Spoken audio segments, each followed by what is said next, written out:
Dressing টেবিলের drawer থেকে wallet বের করে টাকা নিল হাতে। ফোন হাতে নিয়ে দরজার দিকে পা বাড়াতেই সোয়া পিছু ডেকে বলল, কোথায় যাচ্ছ? বাইরে। তুই ঘুমা, আমি আসছি কিছুক্ষণ পর। কি করতে যাবে? সিগারেট কিনতে। একটা সিগারেট খাওয়ার জন্য এখন এই ক্লান্ত শরীর টেনে নিয়ে বাইরে যাবে? এই বিষাক্ত ধোঁয়া না উড়ালে কি হবে?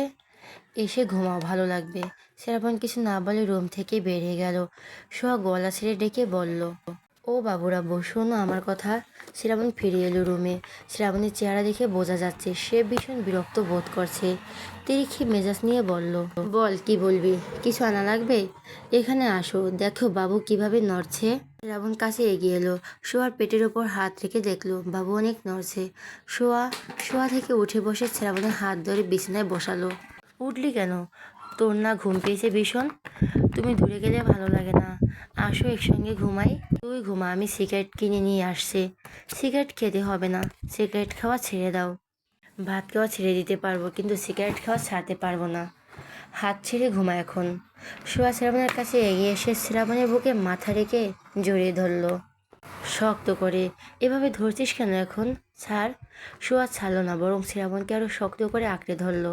বুকে মুখ গুজে রেখে বলো, ধরেছি বলে ছাড়তে বলছো? মরে গেলে ধরতে বললেও আর ধরবো না, দেখে নিও। মরবে? আমি? শ্রাবণ চোয়ার শক্ত করলো, দাঁতের দাঁত পিষে বলল, ডাইনি বাচ্চা, মরবি কেন? সব বুক থেকে মুখ তুলে শ্রাবণের মুখের দিকে তাকালো। শ্রাবণের চোখ মুখ কঠিন হয়ে আছে। চোখে চোখ রেখে বলো, বাবু হওয়ার সময় যদি মরে যায়, কত মাই তো বাবু জন্ম দিতে গিয়ে মারা যায়। আমিও যেতে পারি, জড়িয়ে ধরেছি বলে ছাড়তে বলছো? গেলে তো ভালোবাসবে কে তোমায়? শ্রাবণ কিছু বলতে পারলো না, নিজেও শক্ত করে জড়িয়ে ধরলো। সোহা বুকে মুখ গুজে বলো, বাবু হওয়ার আগ পর্যন্ত তুমি আমার কাছে কাছে থাকো, সময় দাও, না হলে মরে গেলে আফসোস হবে। তুমি আমাকে সময় দাওনি। শ্রাবণ মৃদু স্বরে বলো, তোকে সময় দিই না আমি? তোর কাছে কাছে থাকি না? এই যে এখন বাইরে যেতে চাইছো, 5 মিনিট লাগতো বাইরে থেকে ঘুরে আসতে। 5 মিনিট অনেক সময়। হয়তো কোনো দিন দেখা যাবে 5 সেকেন্ডের ব্যবধানে আমি চিরদিনের মতো তোমার কাছ থেকে হারিয়ে গেছি। আর একটা উল্টাপাল্টা কথা বললে আর আছাড় মারবো। শোয়া মুচকি আসলো। শ্রাবণ শোয়াকে শুয়ে দিয়ে লাইট অফ করে শুয়ে পড়লো, শোয়াকে আগলে ধরে। শোয়া এবার আরো বেশি করে হাসলো। শ্রাবণের সিগারেটের আস্ত প্যাকেটটা শোয়া নিজে গায়ে পড়েছে। সবগুলো সিগারেট ভেঙে পকেট সহ কমোডে ফেলে ফ্লাশ দিয়ে দিয়েছে। সারাদিন রোজা রাখে, নামাজ আদায় করে, আবার সিগারেটও খায়, এখন খাওয়া বেশি করে। তুমি শ্রাবণ চৌধুরী হলে সেও সোহা চৌধুরী, ভুলে যেও না, রক্ত একই। ফরজ নামাজ আদায় করে আর ঘুমালো না শ্রাবণ। সোহাকে বলো রেডি হতে। সোহা কোনো প্রশ্ন না করে রেডি হয়ে নিল। শ্রাবণ গাড়িতে চাবি নিয়ে সোহার হাত ধরে বের হলো ফ্ল্যাট থেকে। নিয়ে যাচ্ছ? কিছু জিজ্ঞেস করলো না সোহা। শ্রাবণ গাড়ি এসে দাঁড়ালো একটা কবরস্থানের পাশে। দুজন নেমে দাঁড়ালো গাড়ির ভেতর থেকে। আশপাশ থেকে পাখিদের কিচিরমিচির শব্দ ভেসে আসছে। নির্মল বাতাস বইছে, শীতল প্রকৃতি, সূর্যের দেখা নেই এখনো। কুয়াশাও পড়েছে বেশ। শ্রাবণ সোয়ার হাত ধরে কবরস্থানের ভিতরে প্রবেশ করলো গেট খুলে। এর আগে তো কাছ থেকে কোনোদিন কোনো কবর দেখা হয়নি। কয়েকটা কবর, নতুন কিছু কবর বেশ পুরনো, অনেকগুলো মাটির সঙ্গে মিলিয়ে গেছে প্রায়। এখানে চিরনিদ্রায় শায়িত আছেন অনেক মানুষ। একদিন ওদের জায়গাও এখানেও হবে। সোয়া শ্রাবণের হাতটা শক্ত করে ধরলো। শ্রাবণ ঘাড় ঘুরিয়ে তাকালো, মৃদু স্বরে বলল, ভয় পাচ্ছিস? সোয়া দুদিকে মাথা নেড়ে বলল, না, সঙ্গে তুমি আছো তো। শ্রাবণ কিছুক্ষণ তাকিয়ে রইল সোয়ার মুখের দিকে, তারপর এসে দাঁড়ালো নির্দিষ্ট একটি স্থানে। সোয়া তাকালো সামনে থাকা কবরের দিকে। কবরের শিউরের টাইলস দিয়ে নাম ফলক স্থাপন করা হয়েছে, যেখানে গোটা অক্ষরে লেখা রয়েছে নাম মহিরুমা সানজাদা চৌধুরী, পিতা মহিরুম সাদিদ চৌধুরী। নাম দ্রুত পরে ফট করে শ্রাবণের মুখের দিকে তাকালো সোয়া। শ্রাবণ টলমল চোখে তাকিয়ে আছে কবরটার দিকে। মনে হচ্ছে চোখ জোড়া হতে এখনই গড়িয়ে পড়বে পানি। শ্রাবণের মুখের দিকে তাকিয়ে সোয়ার চোখ জোড়া ঝাপসা হয়ে উঠল। কম্পিত স্বরে বলল, এটা বড় আম্মুর কবর? শ্রাবণ মুখে কিছু না বলে মাথা নাড়ল। সোয়া কবরের দিকে তাকালো আবার। সাদিক চৌধুরী তো শামাস চৌধুরীর ছোট ভাই ছিলেন, সে কিনা অনেক বছর আগেই অ্যাক্সিডেন্টে মারা গেছেন। সোয়া যতটুকু জেনেছে ওনার ওয়াইফ, মার ভাবি মানে শামাস চৌধুরীর ওয়াইফও মারা গিয়েছিলেন সেই অ্যাক্সিডেন্টে। তার মানে শামীম রেজা চৌধুরীর ছোট কাকার মেয়েকে বিয়ে করেছিলেন। এই কারণে সোয়া শ্রাবণের নানির বাড়ির কাউকে দেখেনি এখন পর্যন্ত। শ্রাবণ শোয়ার হাত ধরে কবরে শিউরে উঠে দাঁড়ালো, জড়ানো গলায় ডাকলো, আম্মু। শোয়া একবার শ্রাবণের মুখের দিকে আরেকবার কবরের দিকে তাকাচ্ছে। শ্রাবণের চোখের পানি মুছে বলল, আম্মু, তোমাকে বলেছিলাম না আমি বিয়ে করেছি? এই যে ছোট ডাইনির বাচ্চা, আমার বউ, তোমার শ্রাবণের বউ। তোমার ছেলেরও কদিন পর ছেলে হবে আম্মু। শোয়া তাকিয়ে রইল শ্রাবণের মুখের দিকে। শ্রাবণের চোখ জোড়া পানিতে টইটুম্বর হয়ে রয়েছে। শোয়ার নজর পড়ল পাশের কবরের উপর, গোটা গোটা অক্ষরে লেখা নাম, মহিরুমা সাপা চৌধুরী, পিতা শামীম রেজা চৌধুরী। শোয়া শ্রাবণের হাত থেকে নিজের হাত ছাড়িয়ে নিয়ে ছোট কবরটার পাশে এসে দাঁড়ালো। জন্ম আর মৃত্যুর তারিখ লেখা রয়েছে। সাপা শোয়ার চেয়ে বয়সে বড় ছিল। শ্রাবণ ঝুঁকে মায়ের কবরের উপর পড়ে থাকা গাছের পাতা তুলতে তুলতে মৃদু স্বরে বলল, জানো আম্মু, ডাইনির বাচ্চাটা তোমার ছেলেকে পুরোপুরি পরিবর্তন করে ফেলেছে। তোমার ছেলে এখন ভালো হয়ে গেছে। আমি গত 1 সপ্তাহ ধরে সিগারেট খাইনি, রোজা রাখি, 5 ওয়াক্ত সালাত আদায় করি, শুদ্ধ করে কুরআন তেলাওয়াত শিখছি। আবার ছোট ডাইনি যতটা খারাপ, ওর মেয়ে ততটাই ভালো। কবর জিরোয়া শেষে শোয়াকে নিয়ে কবরস্থান থেকে বেরিয়ে এলো শ্রাবণ। শোয়াকে গাড়িতে বসিয়ে দিয়ে নিজে উঠে বসলো। শোয়ার শ্রাবণের মুখের দিকে তাকিয়ে রইল এক দৃষ্টে। শ্রাবণ শোয়ার দিকে তাকিয়ে শোয়া বলল, বড় আব্বু আর বড় আম্মু কাজিন? আম্মু যখন কলেজে পড়তো তখন নানা ভাই, নানু আর মারা যান অ্যাক্সিডেন্টে। ওনাদের 3 জনের সঙ্গে দাদুও মারা গেছেন সেই অ্যাক্সিডেন্টে। মামা, বড় আব্বুর ভাইও ছিল। হ্যাঁ, দাদা ভাই আব্বুকে দূরে বিয়ে না দিয়ে নিজের বড় ছেলের সঙ্গে বিয়ে দিয়েছিলেন, যেন আম্মু ভালো থাকে, কোনো দুঃখ কষ্ট আম্মুকে ছুঁতে না পারে। এইটুকু বলে তাচ্ছিল্য করে হাসলো শ্রাবণ। দুঃখ কষ্ট তার আম্মুকে ছুঁতে পারবে না, দুঃখ কষ্ট তো তার আম্মুকে আষ্টে পৃষ্ঠে জড়িয়ে ধরে নিয়েই চলে গেল। তখন নানা ভাইয়ের সকল সম্পত্তির একমাত্র উত্তরাধিকার ছিলেন আম্মু। আম্মুর ছাপা মারা যাওয়ার পর ছিলাম আমি। আম্মু মারা যাওয়ার পর আব্বু যখন দ্বিতীয় বিয়ে করলো, তখন দাদা ভাই আম্মুর ভাগের সব সম্পত্তি আমার নামে করে দেয়। শোয়া ছোট একটা সিরামিকের বাটিতে করে পায়েস নিয়ে এলো বেডরুমে। শ্রাবণ ঈদের নামাজ আদায় করতে যাবে, তাই নতুন পাঞ্জাবি পায়জামা পরে তৈরি হচ্ছে। শোয়া শ্রাবণের সামনে এসে দাঁড়ালো, চামচে পায়েস তুলে বলল, হা করো। শ্রাবণ হাঁ করলো। শোয়া পায়েস খেয়ে দিয়ে বলো, ঈদ মোবারক বাবুর আব্বু। শ্রাবণ শোয়ার হাত থেকে বাটি আর চামচ নিয়ে শোয়াকে পায়েস খাইয়ে দিয়ে বলল, ঈদ মোবারক ডাইনির বাচ্চা। শোয়া গাল ফুলালো শ্রাবণের ওই শুনে। শ্রাবণ ফোলা ফোলা গাল দুটো টিপে দিয়ে বলল, কি হলো, গাল ফুলাচ্ছিস কেন এভাবে? তুমি ডাইনির বাচ্চা বলে কেন? আমি তো সুন্দর করে বললাম আর তুমি আমাকে এভাবে বললে। তো কিভাবে বলবো? সুন্দর করে বলবে। সে সুন্দর করে শ্রাবণ চৌধুরী বলতে পারে না। শোয়া সরে গেল শ্রাবণের সামনে থেকে। শ্রাবণ পায়েসের বাটি রেখে আঁতুর মাখলো গায়ে, টুপি মাথায় দিয়ে জায়নামাজ বের করলো কাবার থেকে। জায়নামাজ কাঁধের উপর রেখে ওয়ালেট পকেটে ভরে পায়েস বাটিটা হাতে নিল। রুম থেকে বেরিয়ে দেখলো শোয়া গাল ফুলিয়ে বসে আছে সোফায়। শ্রাবণকে সামনে থেকে শোয়া মুখ ফিরিয়ে নিল অন্যদিকে। শ্রাবণ চামচে পায়েস তুলে বলল, হা কর। শোয়া হা করলো না, শ্রাবণের দিকে তাকালো না। শ্রাবণ বলল, কি বলছি, কানে যাচ্ছে না? হা কর দ্রুত, নামাজে দেরি হয়ে যাবে। শোয়া ঘাড় ঘুরিয়ে দৃষ্টি নিচের দিকে রেখে হা করলো। শ্রাবণ শোয়ার মুখের পায়েস পুড়ে দিয়ে বলল, ঈদ মোবারক বাবুর আম্মু। এখন গাল ফুলিয়ে বসে না থেকে গোসল করে সাজুগুজু করো। শোয়া শ্রাবণের মুখের দিকে তাকায় তড়িৎ গতিতে। শ্রাবণ শোয়ার গাল টেনে দ্রুত চলে গেল দরজার দিকে। আজকে দাদা আর ভাইদের সঙ্গে ঈদের নামাজ আদায় করবে। ঈদের নামাজ আদায় করে ফ্ল্যাটে ফিরল শ্রাবণ। বেডরুমে এসে স্থির হয়ে দাঁড়ালো। শ্রাবণের আগমন টের পেয়ে শোয়া ঘাড় ঘুরিয়ে তাকালো তার দিকে। শ্রাবণ হাতে জায়নামাজ বিছানার উপর ছুঁড়ে দিয়ে দুহাত প্রসারিত করে এগিয়ে এলো শোয়ার কাছে। বিনা বাগে আলিঙ্গন করলো প্রিয়তমাকে। শোয়া নিজেও জড়িয়ে ধরলো শ্রাবণকে। কিছু মুহূর্ত অতিবাহিত হলো দুজনের নীরবতা। শ্রাবণ শোয়ার এলোমেলো চুলের বাজে হাত গুলিয়ে বলো, দারুণ লাগছে তোকে। শোয়া শ্রাবণের বুক থেকে মুখ তুলে তাকালো, চোখে চোখ রেখে বলল, তোমাকেও দারুণ লাগছে। শ্রাবণ শোয়াকে পাজা খুলে তুলে নিল। ভয় পেয়ে শোয়া শক্ত করে ধরলো শ্রাবণের গলা। শ্রাবণ শোয়াকে নিয়ে ঘুরতে শুরু করলো। শোয়ার শাড়ির আঁচল এলোমেলো চুল বাতাসে উড়তে লাগলো। শ্রাবণকে থামানোর জন্য ব্যস্ত কণ্ঠে বলল, কি করছো, থামো, বমি চলে আসবে। শ্রাবণ থামলো, তবে শোয়াকে কোল থেকে নামালো না। শোয়া নিজের হাত দুটো তালু দেখিয়ে বলল, এগুলো কি আঁকছো, কেমন লাগছে? শ্রাবণ গম্ভীর গলায় বলল, দারুণ লাগছে। এগুলো কি ডিজাইন? নাকফুল হয়েছে আর তো না জিলাপি হয়েছে। এগুলো অদ্ভুতভাবে কে মেহেদি দিয়ে দেয় হাতে? শ্রাবণ হাগের চেয়ে ওই গম্ভীর গলায় বলল, দিয়ে দিছিস সেটাই তো বেশি, তুই আর কত সুন্দর চাইছিস, উপরে দুই পিঠে যে কত সুন্দর করে দিয়ে দিয়েছি সেটা চোখে পড়ছে না? এহ, স্টিকার লাগিয়ে তারপর মেহেদি দিয়ে ল্যাটাপ্যাটা করে দিয়েছি শুধু। যেভাবে দিয়েছি তো, কালার কেটে সুন্দর হয়েছে তাই না? দেখতে হবে না কে দিয়ে দিয়েছে? সালামি দাও।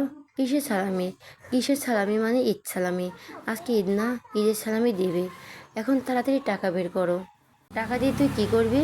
জামাইকে নিয়ে ঘুরতে যাব, আর দুজন মিলে ফুচকা খাবো। এই জঘন্য খাবার আমি খাই না।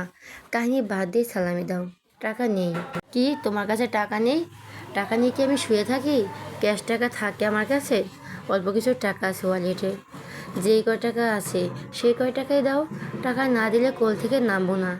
করে গলা ধর। শুয়া শক্ত করে জড়িয়ে ধরল শ্রাবণকে গলা। শ্রাবণ এক হাত শুয়াকে ধরে রেখে অন্য হাত দিয়ে দ্রুত ওয়ালেট বের করে পাঞ্জাবির পকেট থেকে ধর। শুয়া ওয়ালেট হাতে নিয়ে ভেতর থেকে টাকা বের করলো। ৩,৫৮০ টাকা। শুয়া শ্রাবণের মুখের দিকে তাকিয়ে বলল, অল্প কোথায়, অনেক টাকাই তো। অনেক টাকা? তুই একদমই যত পর্যন্ত গুনতে পারবি তার 1000 দিব। সত্যি? হুম। তাহলে গুনি। এখন না, পরে। শ্রাবণ রুম থেকে বের হওয়ার জন্য পা বাড়ালো দরজা দিকে। শুয়া কোল থেকে নামার জন্য ছটপট করে বলল, কোথায় নিয়ে যাচ্ছ? নামাও। চুল তো বাঁধলাম না। আর চুল বাঁধতে হবে না, এলোমেলো চুলই বেশি সুন্দর লাগছে। কথাগুলো বলতে বলতে শোয়াকে নিয়ে ডাইনিং টেবিলের কাছে এসে দাঁড়ালো। পা দিয়ে একটা চেয়ার টেনে বসালো শোয়াকে। শ্রাবণ একটা প্লেটে খাবার বাড়তে বাড়তে বলল, আন্টি চলে গেছেন? হ্যাঁ। খাবার বেড়ে হাত ধুয়ে নিজেও একটা চেয়ার টেনে বসলো। পোলাও মাংস শোয়ার মুখের সামনে তুলে ধরে বলল, হা কর। তুমি আগে খাও। খাবো? তুই হা কর আগে। শোয়ার কোনো কথা না বলে হা করলো। শ্রাবণ তার মুখের দিকে তাকিয়ে নিজের মুখে বলল, পুনরায় শোয়ার মুখে তুলে দিতে দিতে বলল, খেয়ে ওই বাড়িতে যাব। আমিও? হুম। আনন্দের শোয়ার চোখ মুখ চকচক করে উঠল। সকাল থেকে ভীষণ মন খারাপ লাগছিল বাড়ির কাউকে দেখতে পাবে না বলে। আব্বু আমাকে খুব মনে পড়েছিল। দুদিনের খাওয়া শেষ। শ্রাবণ বাকি সব খাবার ঢেকে রাখলো। বেডরুমের দিকে এগিয়ে আস্তে আস্তে বলল, শাড়ি পরেই যাবি? তোরা দুদিকে মাথা নেড়ে বলো, না, নতুন জামা এনেছো না, ওখান থেকে একটা পরেই যাব। শাড়িটা কিন্তু বেশি সুন্দর লাগছে। শাড়ি বেশিক্ষণ সামলাতে পারবো না। আচ্ছা, তোর যেটা ভালো লাগে। তোয়া কাবার থেকে একটা সাদা রঙের জামা বের করলো। ঈদ উপলক্ষে শ্রাবণ যতগুলো জামা এনে দিয়েছে সবগুলোর মধ্যে এই সাদা রঙের জামাটা বেশি পছন্দ হয়েছে। জামা তো এনেছেই, সঙ্গে দুটো শাড়িও এনেছে। একটা লাল টকটকে আর একটা গাঢ় নীল। নীল রঙের শাড়িটাই পরেছে সোহা। শাড়ি চেঞ্জ করে জামাটা পরে এলো ওয়াশরুম থেকে। এলোমেলো শাড়ি, ব্লাউজ, পেটিকোট বিছানার উপর রেখে ড্রেসিং টেবিলের সামনে এসে চুল আঁচড়াতে শুরু করলো। তার ইচ্ছে করছে এভাবে বাড়িতে চলে যেতে। শ্রাবণ সোহার শাড়ি, ব্লাউজ, পেটিকোট ভাঁজ করলো। শটান দাঁড়িয়ে সোহাকে দেখতে লাগলো আবার। সোহা 5D দিতে রেডি হলো। জুতো জোড়া বের করে পরে বলল, হয়ে গেছে আমার। শ্রাবণ এগিয়ে এসে গাড়ির চাবি হাতে নিল।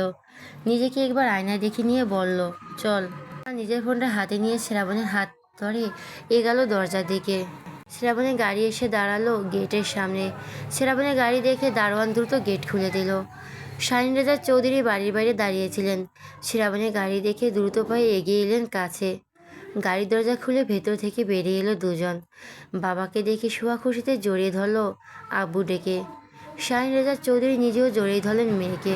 পুরো সারপ্রাইজড হয়ে গিয়েছে। ভাবিনি শ্রাবণ শোয়াকে নিয়ে আজ আসবে। উনি তো ভেবেছিলেন কিছুক্ষণ পর শ্রাবণের ফ্ল্যাটে যাবেন মেয়েকে দেখতে। কেমন আছো আব্বু? ভালো। তুই কেমন আছিস? আলহামদুলিল্লাহ ভালো।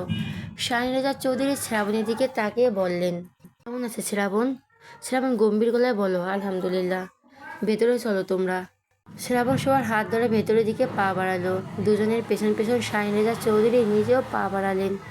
বাড়িতে প্রবেশ করে শ্রাবণকে দেখা পেল শ্রাবণ আর সোহা। সবাই ড্রয়িং রুমে উপস্থিত রয়েছে। শ্রাবণকে দেখে অনিমা চৌধুরী আর তনিমা চৌধুরীর হাসি হাসি মুখ চুপসে গেল। ভয়ে যেন কেমন জড়সড়ো হয়ে গেলেন দুই বোন। দুজনের এমন রিয়াকশন দেখে শ্রাবণ মনে মনে পৈশাচিক আনন্দ অনুভব করলো। শামীম রেজা চৌধুরী বড় ছেলের দিকে তাকিয়ে বললেন, কেমন আছো শ্রাবণ? শ্রাবণ উত্তর দিল না। সোয়া সকলের সঙ্গে হাসি মুখে কথা বলল। অনিমা চৌধুরী মেয়ের দিকে তাকিয়ে রইলেন অপালক দৃষ্টিতে। সোয়াকে ভীষণ খুশি লাগছে। হয়তো এতদিন পর নিজের পরিবারের কাছে আসতে পেরেছে, সেই জন্যই। দেখতেও আগের চেয়ে বেশি সুন্দর লাগছে, বড় লাগছে আগের চেয়ে।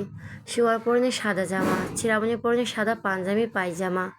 শ্রাবণ শোয়াকে নিয়ে বসলো সোফায়। স্পর্শ এসে বড় ভাইয়ের পাশে বসলো। বলল, ভাইয়া আজকে কিন্তু তোমরা থাকবে এই বাড়িতে। শ্রাবণ ছোট ভাইয়ের মুখের দিকে তাকালো, তবে বলল না কিছু। শ্যামা চৌধুরী বড় নাতির মুখের দিকে তাকিয়ে বলেন, শ্রাবণ নাস্তা করতে চলো। আমরা নাস্তা সেরে এসেছি দাদা ভাই, অল্প খাবে আমাদের সঙ্গে, চলো। শোয়া বলো, আমি কিছু খাবো না এখন, ঠেসে ঠেসে অনেক খাইয়ে দিয়েছে আজ, আরও খেলে পেট ফেটে যাবে। সকলে দৃষ্টি এসে পড়লো দুজনের উপর। সকলে এভাবে তাকাতে দেখে শোয়া শ্রাবণের মুখের দিকে তাকালো। মৃদু স্বরে বলল, সবাই এভাবে তাকাচ্ছ কেন? শ্রাবণ গম্ভীর গলায় বলল, আমি কিভাবে বলবো, সকলকে জিজ্ঞেস করো। শোয়া বাবার মুখের দিকে তাকালো। শাহিন রেজা চৌধুরী বললেন, কে খাইয়ে দিয়েছে তোকে? শোয়া আঙুল তুলে শ্রাবণকে দেখালো। সিয়াম, স্পর্শ আর শ্যামা চৌধুরী বাদে বাকি চারজনের চোখ যেটা অস্বাভাবিক বড় বড় হয়ে গেছে। শ্রাবণ চৌধুরী শোয়াকে খাইয়ে দিয়েছে আসলেই? শ্রাবণ ফোন বেজে উঠল। হাসানের কল। রিসিভ করে কানে ধরে বলল, বল, বের হবি না আজ? না, বাড়িতে এসেছি। কখন গেলি? একটু আগে। ও আচ্ছা, থাক তাহলে, রাখলাম। হুম। কল কেটে গেল। শ্রাবণ শোয়ার মুখের দিকে তাকিয়ে বলল, রুমে চল। শোয়া মিনমিন করে বলল, আমি থাকি এখানে। শ্রাবণ শোয়ার হাত ছেড়ে উঠে দাঁড়ালো। অনিমা চৌধুরী আর তনিমা চৌধুরীর দিকে একবার তাকিয়ে সিঁড়ির দিকে এগিয়ে গেল, যেন নীরবে হুমকি দিয়ে গেল দুজনকে। শ্রাবণ চোখের আড়ালে চলে যেতেই অনিমা চৌধুরী মেয়ের পাশে এসে বসলেন। মেয়ের গালে হাত রেখে আদুরে গলায় বলেন, কেমন আছিস সোহা? সোহা মৃদু হেসে বলল, খুব ভালো। আম্মুর উপর এখনো রেগে আছিস? সোহা কথা না বলে তাকিয়ে রইল। শামীম রেজা চৌধুরী বললেন, সোহা, বাবু কেমন আছে? আলহামদুলিল্লাহ, ভালো। শ্রাবণের মানসিক অবস্থা আগের চেয়ে অনেক উন্নতি হয়েছে। আর এখন আগের মতো হুটহাট রেগে যায় না, চিৎকার করে না, অনেক শান্ত হয়ে গেছে। বেশি রাত জাগে না, ঠিকমতো ঘুমায়। শামীম রেজা চৌধুরী আর কিছু বললেন না। অনিমা চৌধুরী এটা সেটা জিজ্ঞেস করতে শুরু করলেন মেয়েকে। সোয়া কিছু কথার উত্তর দিচ্ছে আর কিছু কথার উত্তর দিচ্ছে না। আসরের নামাজ আদায় করে দাদা আর ভাইয়ের সঙ্গে বাড়িতে প্রবেশ করলো শ্রাবণ। শ্রাবণকে দেখে তনিমা চৌধুরী শোয়ার পাশ থেকে উঠে গেলেন। শ্রাবণ সোজা হেঁটে সিঁড়ি বেয়ে ওপরে উঠে গেল। স্পর্শ সবার কাছে এগিয়ে এসে মায়ের দিকে তাকিয়ে রইল। এত ভয়? তনিমা চৌধুরীর চেহারা দেখে মনে হচ্ছিল শ্রাবণকে নয়, যেন জ্যান্ত বাঘ দেখেছে নিজের সামনে। শ্রাবণ চেঞ্জ করে নিচে নেমে এলো। শোয়ার পাশে দাঁড়িয়ে বলো, খেতে হবে না। ইচ্ছে করছে না। ইচ্ছে না করলেও খেতে হবে, সন্ধ্যার পর খাবো। না, এখনই খাবে। মেড? একজন মেড ছুটে এলো রান্নাঘর থেকে। কি স্যার, কি রান্না হয়েছে? স্যার, রাতের রান্নার প্রস্তুতি চলছে। তাহলে সোয়া কি খাবে এখন? বলুন কি করতে হবে, এখনই করে দিচ্ছি। রান্নাঘর খালি করুন। জি স্যার। রান্নাঘর কে কে আছে বের হতে বলুন। জি স্যার। মেড চলে গেল রান্নাঘরের দিকে। ড্রয়িং রুমে উপস্থিত সবাই বিস্ময় নিয়ে শ্রাবণের মুখের দিকে তাকিয়ে আছে। তনিমা চৌধুরী মনে মনে ভয় পাচ্ছেন, এই ছেলে এখন না ওনাকে রান্না করতে পাঠায়। এই অনিমাটার নিচে আসলেন না কেন এখানেও? মেয়ে তিনজন রান্নাঘর খালি করে বেরিয়ে এলো। শ্রাবণ পা বাড়ালো রান্নাঘরে দিকে। শ্যামা চৌধুরী পিছু ডেকে বলেন, দাদু ভাই, তুমি রান্নাঘরে যাচ্ছ কেন? শ্রাবণ পিছু ফিরে বলল, রান্না করতে। ছেলের কথা শুনে শামীম রেজা চৌধুরীর চোখজোড়া কোটর থেকে বেরিয়ে আসতে চাইছে। শ্রাবণ করবে রান্না? সিরিয়াসলি? শামীম রেজা চৌধুরী বলেন, শ্রাবণ, তুমি রান্না করতে পারো? শ্রাবণ পিছু না ফিরে গম্ভীর গলায় বলল, অবশ্যই। শামীম রেজা চৌধুরী মেয়ের দিকে তাকালেন, বিস্ময় নিয়ে বলেন, সোহা, শ্রাবণ সত্যি রান্না করতে পারে? পারে। সোহা মাথা নেড়ে বলল, হ্যাঁ, এর আগে অনেকবার রান্না করেছে। রোজার মাস বেশিরভাগ দিনই উনি রান্না করেছে। আন্টির সঙ্গে মিলে ইফতারও রেডি করেছে। কি বলছিস এসব? শ্রাবণী সব করেছে? হ্যাঁ, আরও অনেক কিছুই করেছে, যা তোমাদের কল্পনারও বাইরে। সিয়াম আর স্পর্শ রান্নাঘরে এলো। ভাইয়ের পাশে দাঁড়ালো দুজন। স্পর্শ বলল, শ্রাবণ ডালিমের দানা বের করতে করতে বলল, রান্না একটু পর করব। কি করবে বলো, আমরাও সাহায্য করি। শ্রাবণ ছোট ভাইয়ের মুখের দিকে তাকালো। সিয়াম ভীষণ এক্সাইটেড হয়ে বলল, ভাইয়া, আজকে তোমার হাতে রান্না খাবো। আচ্ছা। স্পর্শ বলো, ভাইয়া বলো না কি কি রান্না করবে, তোমার কি কি খেতে চাও? আমি তোমার হাতে গরুর মাংস ভুনা খাবো। সিয়াম বলো, আমি কাচ্চি বিরিয়ানি খাবো। তো কি হয়েছে, ভাইয়া রান্না তো খায়নি। শ্রাবণ বলো, মাংস, বিরিয়ানি, পোলাও অনেক খাওয়া হয়েছে আজ। রাতে শাক ভাজি, করলা ভাজি, মুসুরির ডাল আর ভাত খাবে। ছোট দুই ভাই একসঙ্গে বলে উঠলো, হ্যাঁ? শ্রাবণ আপেল কাটতে কাটতে বলল। শ্যামের হাতে ধাক্কা লেগে চিংড়ি মাছের বাটি নিয়ে নিচে পড়ে গেল। স্পর্শ পিছতে নিয়ে ধাক্কায় আটার ডিব্বা ফেলে দিল চিংড়ি মাছের উপর। দুজনে কাণ্ড কারখানা দেখে শ্রাবণ বলল, গুড জব। শ্যাম একে অপরের মুখের দিকে চাওয়াচাওয়ি করতে লাগলো। কি থেকে কি হলো? ওরা তো কিছুই করলো না। এখানে আটার ডিব্বা রেখেছে কেন? তাও আবার মুখ খুলে। শ্যাম তো শুধু হাতের উপর ভর করে দাঁড়াতে নিয়েছিল। বাটিটা কিভাবে পড়লো? সে তো বাটি ধরেই নি। শ্রাবণ ফলমূল কাটা শেষ করে নিয়ে রান্নাঘর থেকে বের হতে হতে বলল, এগুলো আগে পরিষ্কার কর। এই নোংরা রান্নাঘর আমি রান্না করব না। ছোট দুই ভাই অসহায়ের মতো একে অপরের দিকে চাওয়াচাওয়ি করলো। বড় ভাইয়ের কথা শুনে সময় থেমেনি, গড়িয়ে গেছে অনেকগুলো দিন। শ্রাবণ সোয়াকে নিয়ে ফ্ল্যাট থেকে বেরিয়েছে সন্ধ্যার পর পর। সোয়াকে নিয়ে পার্কে হাঁটতে এসেছিল, সঙ্গে কিছু সুন্দর মুহূর্তও কাটালো। সোয়া প্রথমে আসতে চাইছিল না, কিন্তু আসার পর থেকে বেশ ভালো লাগছে। শ্রাবণের হাত ধরে বের হলো পার্কের ভেতর থেকে। উৎপত্ত প্রকৃতি আজ বেশ শীতল, হিমেল হাওয়া বইছে, আকাশে ইয়া বড় রূপালি চাঁদ আলো ছড়াচ্ছে। গাড়ি নিয়ে মেন রোডে উঠতেই নজর পড়ল একটা ছেলে দিকে, ফুল হাতে পাখির দিকে এগিয়ে আসছে। সোয়া শ্রাবণের দিকে তাকিয়ে বলল, ওই যে দেখো ফুল। তাকালো ছেলেটির দিকে, গাড়ি থামালো রাস্তার কিনারে। সিট বেল্ট খুলতে খুলতে বলল, তুই বসে থাক, আমি নিয়ে আসছি। সোয়া বসে রইল। শ্রাবণ নেমে এগিয়ে গেল ছেলেটার কাছে। শ্রাবণের রাস্তা দেরি হচ্ছে দেখে সোয়া গাড়ি থেকে নেমে দাঁড়ালো। রাস্তায় তেমন একটা যানবাহন চলাচল নেই। এসে দাঁড়ালো গাড়ির পেছনে। ছেলেটা শ্রাবণের কাছ থেকে সবগুলো ফুল কিনে নিল।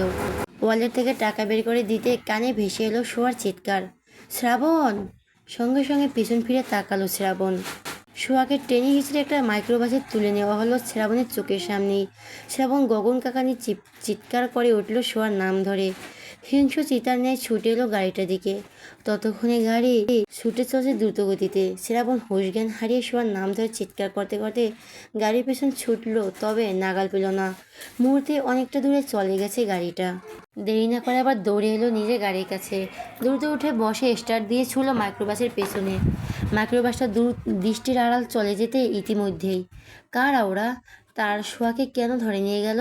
তার বউ বাচ্চা কিছু হলে সে শেষ। সে কোনোভাবে নিজেকে সামলাতে পারবে না।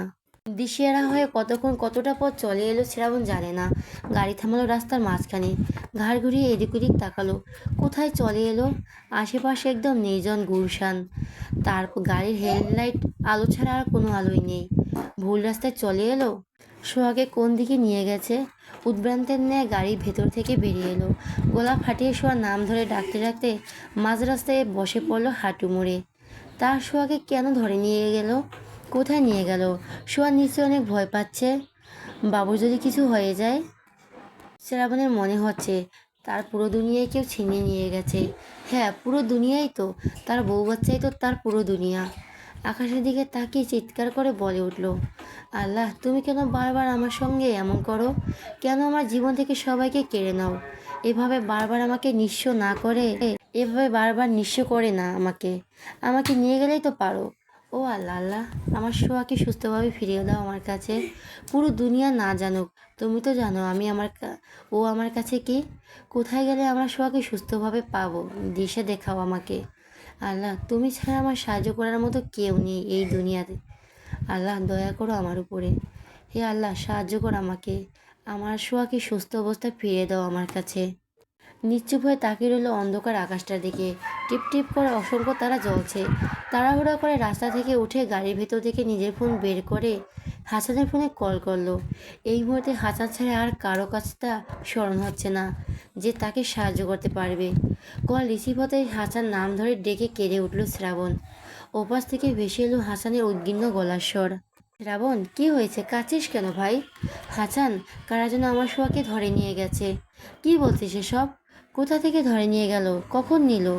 তুই কোথায়? শ্রাবণ খুলে বলল সব কিছু। হাসান আরও বেশি অস্থির হয়ে উঠল বন্ধুর কথা শুনে। তুই এখন কোথায়? জানি না, চিনতে পারছি না এটা কোন জায়গা। ভাই, ওখান থেকে চলে আয়। ওরাও তো তোর কোনো ক্ষতি করে ফেলতে পারে। তুই এখান থেকে চলে আয়। আমরা পুলিশের সাহায্য নিয়ে ভাবিকে খুঁজে বের করব। আমি আমার সোহাগে ছাড়া কোথাও যাব না। ভাই, তুই ওখানে থাকলে কি তোর সোহাগে পাবি? উল্টো তোর যদি কোনো ক্ষতি হয় তখন কি হবে? তুই ওখান থেকে তোর ফ্ল্যাটের সামনে আয়, আমি আসছি তোর কাছে। শ্রাবণ কল কেটে গাড়িতে উঠে বসলো। স্টার্ট দেওয়ার আগেই ফোন বেজে উঠল। স্ক্রিনে তাকিয়ে দেখলো অপরিচিত নাম্বার।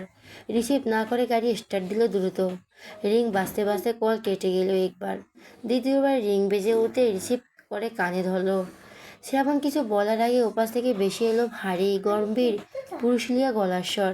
মিস্টার শ্রাবণ চৌধুরী বউকে খুঁজছেন? কথাগুলো শুনে দ্রুত গাড়ি দাঁড় করালো রাস্তার পাশে। উত্তেজিত হয়ে বলল, এই কে আপনি? আমার শোয়া কোথায়? আপনার প্রাণ পাখি আমাদের কাছে। ওই কুত্তা বাচ্চা, কে তোরা? শোয়াকে কেন ধরে নিয়ে গেছিস? আমার বউ বাচ্চার কিছু হলে এটাও একটারও প্রাণে বাঁচবি না। কুল কুল মিস্টার চৌধুরী, এত উত্তেজিত হলে চলে? আপনার বউ বাচ্চার কিচ্ছু হবে না, শুধু আমাদের কথা শুনলেই হবে। কি কথা? 100 কোটি। আপনি আমাদের 100 কোটি টাকা দিবেন, বিনিময়ে আপনার বউকে সুস্থ অবস্থায় ফিরে পাবেন, নতুবা বউ বাচ্চার ডেড বডি দেখার জন্য প্রস্তুত হন। 100 কোটি? এখন আমি 100 কোটি কোথায় পাবো? আপনার কাছে 100 কোটি টাকা কিছুই না, সেটা আমরা জানি। এই মুহূর্তে এত টাকা পাবো কোথায় আমি? এখন ব্যাংক বন্ধ। এখন না তো 48 ঘন্টার মধ্যে 100 কোটি টাকা আমাদের চাই, এবং দিলেই বউকে একদম ঠিকঠাকভাবে পেয়ে যাবেন। আগামী 48 ঘন্টা আপনার বউ আমাদের কাছে যত্নে থাকবে। যথাসময়ে টাকা না পেলে যত্নের সঙ্গে তার গলাও কেটে দিব আমরা। ভুলেও পুলিশ বা অন্য কাউকে জানানোর কোনো দুঃসাহসও দেখাবেন না। আপনার উপর 24 ঘন্টা নজর আছে আমাদের। আপনার বন্ধু মহল আর ফ্যামিলি, তাদের উপর আমাদের নজর আছে। বউ বাচ্চার ভালো চাইলে সকল রকমের চালাকি করার চেষ্টা করবেন না। আগামী 48 ঘন্টা পর আমি আবার কল করে ঠিকানা দিব টাকা পৌঁছে দেওয়ার জন্য। ব্যাংক অ্যাকাউন্ট দিন। সকালে ব্যাংকে খোলার সঙ্গে সঙ্গে টাকা পৌঁছে যাবে। এমন মনে হয় আমাদের, নাকি আমরা ঘাস খাই? কোনো অ্যাকাউন্ট ফ্যাকাউন্ট টাকা আসবে না, ক্যাশ দিবেন পুরোটা। আচ্ছা ঠিক আছে, আমি শোয়ার সঙ্গে কথা বলবো। একেবারে 48 ঘন্টা পর কথা বলবেন? আমি কিভাবে বিশ্বাস করব যে শো আপনাদের কাছেই আছে? ওয়েট, আপনার প্রাণ পাখির সঙ্গে কথা বলিয়ে দিচ্ছি। 30 সেকেন্ডের মতো সময় অতিবাহিত হলো, তারপর ভেসে এলো শোয়ার গলার স্বর। হ্যালো বাবুরাবু। হ্যাঁ হ্যাঁ, শোয়া। শোয়া কোথায় তুই? জানি না আমি, আমার ভীষণ ভয় লাগছে। জড়ানো গলায় অস্পষ্ট স্বরে কথাগুলো বলে হাউমাউ করে কেঁদে উঠল সোহা। আমার কান্না তীরের ফলার মতো শ্রাবণীর বুকে বিচ্ছে। তাড়াহুড়ো করে বলো, সোহা ভয় পাস না, কাঁদিস না, তোকে খুব শিগগিরই নিয়ে আসবো আমি। আওয়াজ থেকে ভেসে এলো সেই পুরুষিলা গম্ভীর ভারী গলার আওয়াজ। মিস্টার চৌধুরী, আপনি তাহলে টাকার ব্যবস্থা করতে থাকুন, আমরা বিশ্রাম নেই। ভুলেও কিডন্যাপিংয়ের কথা কাউকে বলার চেষ্টা করবেন না, হিতে বিপরীত হবে। কল কেটে গেল। শ্রাবণ ফোন আনলক করে কল করলো সঙ্গে সঙ্গে, কিন্তু নাম্বার বন্ধ বলছে। বেশ কয়েকবার চেষ্টা করার পরও কল ঢুকলো না। ফোনের স্ক্রিনে কিছুক্ষণ তাকিয়ে থেকে স্টিয়ারিংয়ের সঙ্গে মাথা ঠেকে বসে রইল চুপচাপ। নীরবে দু চোখ বেয়ে পানি গড়িয়ে পড়ছে ঝরঝর করে। আজ কেন বের হলো ফ্ল্যাট থেকে? বের না হলে তো এমন কিছুই ঘটতো না। সোহাজা ভেতরে নিশ্চয়ই অনেক ভয় পাচ্ছে। তার সন্তান ডেলিভারি আর কিছুদিন বাকি। শ্রাবণের দিন দুনিয়া কেমন উলটপালট হয়ে যাচ্ছে। এ তো বিপদ কেন শুধু তার জীবনই আসে? কেন শুধু সেই সব কিছু হারাবে? আল্লাহ কেন তার জীবন থেকে এত কষ্ট দেন? শ্রাবণের গাড়ি এসে দাঁড়ালো ভবনের পার্কিংয়ে। হাসানকে দেখে এসেছে, গাড়ির বাইকে দাঁড়িয়ে আছে তার অপেক্ষায়। ফ্ল্যাটের কাছাকাছি আসতে শ্রাবণের ফোনে কল এসেছিল সেই নাম্বার থেকে। তাকে সাবধান করে দেওয়া হয়েছে যেন হাসানকে কিছু না বলে। লোকজন জানে হাসান ভবনের সামনে দাঁড়িয়ে আছে, মানে সত্যি সত্যি নজর রাখা হচ্ছে তার উপর। শ্রাবণ গাড়ি থেকে বেরিয়ে আসতেই হাসান এসে দাঁড়ালো তার সামনে। শ্রাবণের হাত ধরে বলল, চল দ্রুত থানায় যাই। শ্রাবণ হাসানের হাত থেকে নিজের হাত ছাড়িয়ে নিল। বেলমেন্ট থেকে বের হতে হতে বলল, কোথাও যাওয়ার প্রয়োজন নেই, তুই তোর বাড়িতে ফিরে যা। হাসান বিস্মিত হয়ে বলল, শ্রাবণ কি বলছিস এসব? তুই না বললি ভাবিকে কারা তুলে নিয়ে গেছে? শ্রাবণ পিছু ফিরে করুণ চোখে তাকালো হাসানের মুখের দিকে। শ্রাবণের চাহনি দেখে হাসান ছুটে এসে তাকে শক্ত করে জড়িয়ে ধরে বলল, ভাই কি হয়েছে? শ্রাবণ হাসানের ঘাড়ে মুখ গুজে রেখে জড়ানো অথচ মৃদু স্বরে তাড়াহুড়ো করে বলল, আমি কাউকে কিছু বললে ওরা আমার সোয়াকে মেরে ফেলবে। ওরা নজর রাখছে আমাদের উপর। তুই এখানে এসেছিস এটা ওরা জেনে গেলে মুক্তিপণ দিলে ওরা সোয়াকে ছেড়ে দিবে। তুই কোনো টেনশন করিস না, বাড়িতে ফিরে যা। প্রয়োজন হলে আমি নিজে থেকে যোগাযোগ করব তোর সঙ্গে। তুই নিজে থেকে আর আসিস না আমার কাছে। আমি চাই না আমার জন্য তোর কিছু হোক। চলে যা বাড়িতে। হাসানকে ছেড়ে দিয়ে তাড়াহুড়া করে চলে গেল শ্রাবণ। হাসান পাথরের মূর্তির মতো দাঁড়িয়ে রইল কিছুক্ষণ, তারপর নিজেও বের হয়ে চলে গেল। শ্রাবণ ফ্ল্যাটে প্রবেশ করলো চোখের পানি মুছতে মুছতে। বের হওয়ার সময় দুজন বেরিয়ে হয়েছিল, ফিরল একা। কোথায় আছে তার সোহা? বেডরুমে এসে ফ্লোরে বসে পড়ল ধপ করে। খাটের সঙ্গে হেলান দিয়ে তাকালে উপরের দিকে। 100 কোটি টাকা চলে যাবে সেটা নিয়ে তার কোনো আক্ষেপ নেই। কষ্ট তো হচ্ছে সোয়া আর বাবুর জন্য। রাতে শোয়ার পর বাবু উপরের দিকে উঠে যায়। সোয়া ঠিক মতো ঘুমাতে পারে না, শ্বাস নিতে কষ্ট হয়। ঘুম থেকে উঠে বসে থাকে, কখনো কখনো কেঁদে ফেলে। আজকে সোয়া কখন ঘুমাবে? লোকগুলো সোয়াকে বিছানা দিবে ঘুমানোর জন্য? মাঝরাতে যখন সোয়ার খেতে পাবে তখন কি তাকে খেতে দিবে? রাতের খাবার খেতে দিয়েছে, সোয়া তো খারাপ লোকজনদের হাতে রয়েছে। সোয়ার সঙ্গে যদি উল্টাপাল্টা কিছু করে, শ্রাবণের মনে হচ্ছে কেউ যেন তার বুকের ভেতর হাত ঢুকিয়ে হৃৎপিণ্ডটা টেনে হিসেবে বের করছে। বুকের বাঁ পাশে ডান হাতটা চেপে ধরলো। শোয়া হয়ে বসে জোরে জোরে শ্বাস নিতে শুরু করলো। শোয়াকে চোখ বেঁধে কোথায় যেন নিয়ে আসা হলো। একটা রুমের ভিতর এনে হাতের বাঁধন আগলা করে চোখের পট্টি খুলে দিল একজন। শোয়া প্রথমে দু হাতে চোখ কষলে নিল। চোখে অন্ধকার অন্ধকার লাগছে। রুমের সাদা লাইট, ছোট একটা লাইট জ্বলছে, আলো খুবই কম। ব্যবসা গরম, ভীষণ গরম লাগছে। ব্যাক পেইন হচ্ছে অনেক, ঘাড় ব্যথা করছে, পা দুটো ভারী লাগছে।